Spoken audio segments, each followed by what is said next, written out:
Okay na yung kabila. Ayan, ititesting na natin. So ayan na mga bro, i-fix na natin. Titingnan nyo na lang, ititesting pa natin to.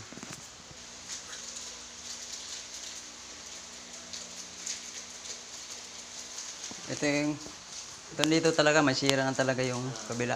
Pero at least na makikita pa yan. Liliwanag ang pagdaan.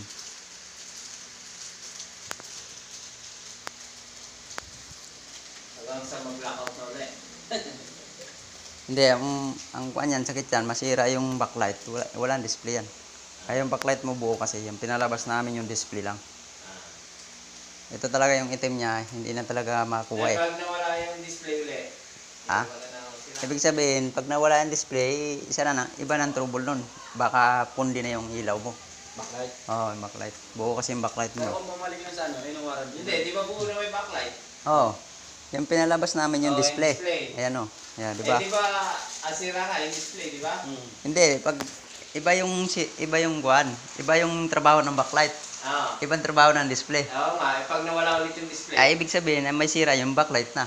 Kung talagang titik upin uli yun. Sa backlight. Kasi ito kasi yung pinalabas namin yung display lang. Ayan lang ang warranty. Hindi nga, di ba? Ah. Kunyari, nawala ulit yung display, di doon ulit ang sira kasi may backlight naman eh. Hindi, ititik upin pa namin. Titik upin yun. Kung talagang backlight. Sa warranty. Oo. Pre, alam mo yung ginagawa mo kung anong modelo.